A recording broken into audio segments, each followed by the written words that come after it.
Revisit fiction I read in secondary school. I went to a secondary school where we were given a fair amount of fiction to read.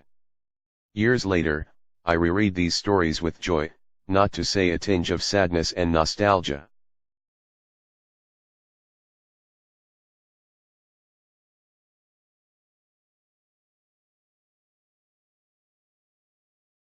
I no longer possess the book The Hound of Baskervilles, which I remember faintly had a crimson color. I searched the internet for the book cover in mind. There were hundreds other covers, proving the popularity of the thriller. But to my dismay, mine is not among them.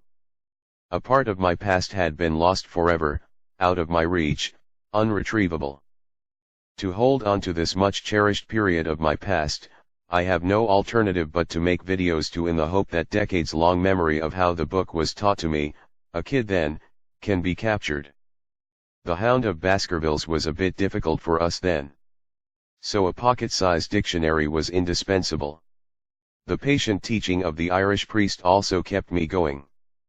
My estimate is that, by the time he finished teaching the book, I had absorbed 60% of it. No small achievement for a Hong Kong kid to whom English was a second language. So, let's get started. Chapter 1.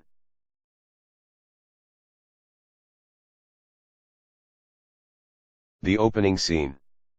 Sherlock Holmes and Dr. Watson are comparing notes as to the identity of a visitor who called at their house in their absence. This person left behind a stick. Watson's seemingly ingenious inference. That the stick is a present from a certain hunting club and that the visitor, James Mortimer, is an elderly country practitioner. Holmes is condescending. He says of Watson, "Some people without possessing genius have a remarkable power of stimulating it." Holmes' true inference. That the visitor used to work at Charing Cross Hospital, from which he has moved to practice medicine in the country, and that he is not old at all. He also has a dog.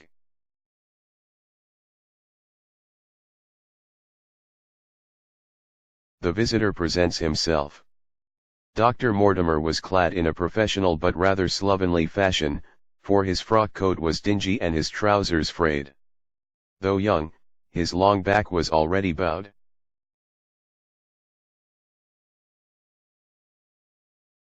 What's so fascinating?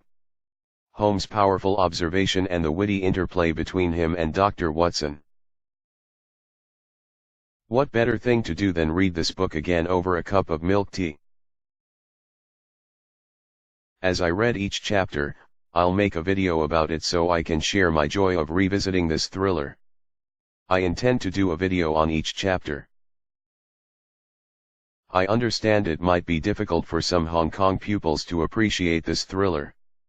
Therefore I will produce another video similar to this one but with Cantonese explanations.